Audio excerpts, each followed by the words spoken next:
ನಾವು solar system ಬಗ್ಗೆ ಯೋಚನೆ ಮಾಡಿದಾಗ ಬರೀ ಪ್ಲಾನೆಟ್ಸ್ ಅಂದ್ರೆ ಗ್ರಹಗಳ ಬಗ್ಗೆ ಮಾತ್ರ ಮಾತಾಡ್ತೀವಲ್ವಾ? ಹೌದು, ಖಂಡಿತ. ಬರೀ ಗ್ರಹಗಳು ಮಾತ್ರ ಸ್ಟಾರ್ಸ್ ಅಂತ ಅನ್ಕೊಳ್ತೀವಿ. ಅದೇ.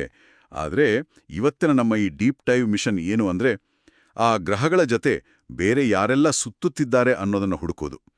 ಸ್ಪೇಸ್ನಲ್ಲಿ ಬರೀ ಗ್ರಹಗಳು ಮಾತ್ರ ಇಲ್ಲ, ಬೇರೆ ಎಷ್ಟೋ ಅದ್ಭುತಗಳಿವೆ. ನಿಜ. ಸ್ಪೇಸ್ ಬರೀ ಖಾಲಿ ಜಾಗ ಅಲ್ಲವೇ ಅಲ್ಲ, ಅದು ತುಂಬಾನೇ ಬ್ಯುಸಿ ಆಗಿರೋ ಜಾಗ. ಕರೆಕ್ಟ್. ಈಗ ನಮ್ಮ ಭೂಮಿಯ ಬೆಸ್ಟ್ ಫ್ರೆಂಡ್ ಎಂದನೇ ಶುರು ಮಾಡೋಣ. ಅಂದ್ರೆ ನಮ್ಮ ಮೂನ್ ಬಂದು ಒಂದು ನ್ಯಾಚುರಲ್ ಸ್ಯಾಟಲೈಟ್. ಅದು ನಮ್ಮಿಂದ ಸುಮಾರು 3,84,000 ಕಿಲೋಮೀಟರ್ ದೂರದಲ್ಲಿದೆ. ಹೌದು, ಅಷ್ಟು ದೂರದಲ್ಲಿದೆ.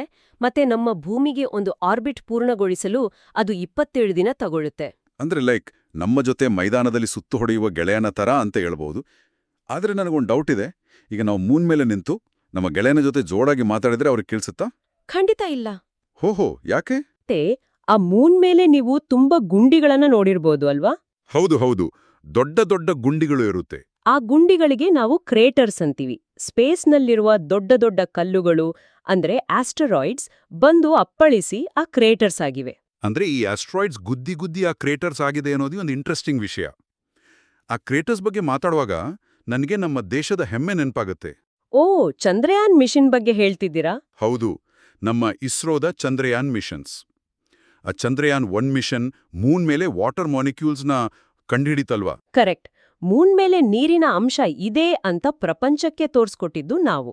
ಆಮೇಲೆ ನಮ್ಮ ಚಂದ್ರಯಾನ್ 3 ಆಗಸ್ಟ್ 23ರಂದು ಮೂನ್ನ ಸೌತ್ ಪೋಲ್ ಹತ್ರ ಲ್ಯಾಂಡ್ ಆಯ್ತು. ನಿಜಕ್ಕೂ ಅದೊಂದು ಐತಿಹಾಸಿಕ ದಿನ. ಅದಕ್ಕೆ ಅಲ್ವಾ ನಾವು ಆ ದಿನನ ನ್ಯಾಷನಲ್ ಸ್ಪೇಸ್ ಡೇ ಅಂತ ಸೆಲೆಬ್ರೇಟ್ ಮಾಡೋದು.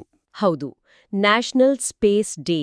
ಆ ಮಿಷನ್ನಲ್ಲಿ ಲ್ಯಾಂಡ್ ಆದ ವಿಕ್ರಮ್ ಲ್ಯಾಂಡರ್ ಮತ್ತು ಅದರಿಂದ ಹೊರಗೆ ಬಂದ ಪ್ರಜ್ಞಾನ್ ರೋವರ್. ಆ ಪ್ರಜ್ಞಾನ್ ರೋವರ್ ನೋಡೋಕೆ ನಾವೆಲ್ಲ ಮನೆಯಲ್ಲಿ ಆಟ ಆಡ್ತೀವಲ್ಲ, ರಿಮೋಟ್ ಕಂಟ್ರೋಲ್ ಕಾರ್. ಹೌದು, ಅದೇ ತರಹ ಇರುತ್ತಲ್ವಾ? ಎಕ್ಸಾಕ್ಟ್ಲಿ ಅದೇ ತರಹದ ಪುಟ್ಟ ರೋಬೋಟ್ ಅದು. ಓಕೆ. ಈಗ ಮತ್ತೆ ಆ ಮೂನ್ ಮೇಲೆ ಕ್ರೇಟರ್ಸ್ ಮಾಡಿದ ಆ ಕಲ್ಲುಗಳ ಬಗ್ಗೆ ವರ್ಣ. ಎಲ್ಲಿಂದ ಬರುತ್ತೆ ಈ ಆಸ್ಟ್ರಾಯ್ಡ್ಸ್? ನೋಡಿ, ನಮ್ಮ ಸೋಲಾರ್ ಸಿಸ್ಟಮ್ನಲ್ಲಿ ಮಾರ್ಸ್ ಮತ್ತು ಜುಪಿಟರ್ ಮಧ್ಯೆ ಒಂದು ದೊಡ್ಡ ಆಸ್ಟರಾಯ್ಡ್ ಬೆಲ್ಟ್ ಇದೆ. ಅಲ್ಲಿ ಇಂತಹ ಕೋಟ್ಯಾಂತರ ಕಲ್ಲುಗಳಿವೆ. ಓಹ್, ಮಾರ್ಸ್ ಮತ್ತೆ ಜುಪಿಟರ್ ಮಧ್ಯ. ಹಾಗಾದ್ರೆ ಕಾಮೆಟ್ಸ್ ಅಂದ್ರೆ ಏನು? ಅವು ಕೂಡ ಕಲ್ಲುಗಳೇನಾ? ಇಲ್ಲ, ಕಾಮೆಟ್ ಸ್ವಲ್ಪ ಡಿಫ್ರೆಂಟ್. ಅವುಗಳನ್ನ ನಾವು ಡರ್ಟಿ ಸ್ನೋಬಾಲ್ಸ್ ಅಂತ ಕರಿಬಹುದು. ಡರ್ಟಿ ಸ್ನೋಬಾಲ್ಸ್ ಅಂದ್ರೆ ನಾವು ಬೇಸಿಗೆಯಲ್ಲಿ ತಿಂತೀವಲ್ಲ ಐಸ್ ಗೋಲಾ, ಆ ತರಹನಾ? ಹೌದು, ನೀವು ಹಾಗೆ ಅಂದ್ಕೊಳ್ಬಹುದು. ಅವು ಮಂಜುಗಡ್ಡೆ ಮತ್ತೆ ಧೂಳಿನಿಂದ ಆಗಿರುವ ಐಸ್ ಗೋಲಾಗಳು.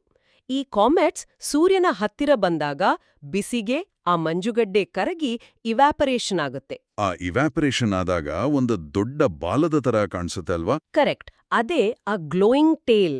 ಸೂರ್ಯನ ಬೆಳಕು ಅದರ ಮೇಲೆ ಬಿದ್ದಾಗ ಆ ಗ್ಲೋಯಿಂಗ್ ಟೇಲ್ ತುಂಬಾ ಅದ್ಭುತವಾಗಿ ಕಾಣಿಸುತ್ತೆ. ಓಹೋ, ಗ್ಲೋಯಿಂಗ್ ಟೇಲ್. ಆಕಾಶದಲ್ಲಿ ಇಷ್ಟೆಲ್ಲ ಮ್ಯಾಜಿಕ್ ನಡೀತಾ ಇದೆ ಅಂದ್ರೆ ನಂಬೋಕೆ ಕಷ್ಟ.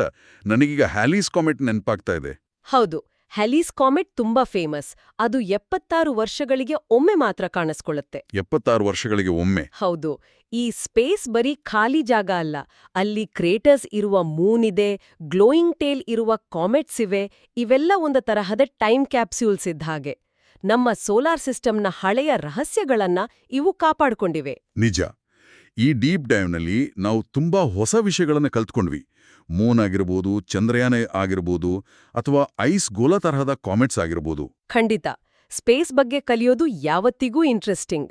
ಹೌದು.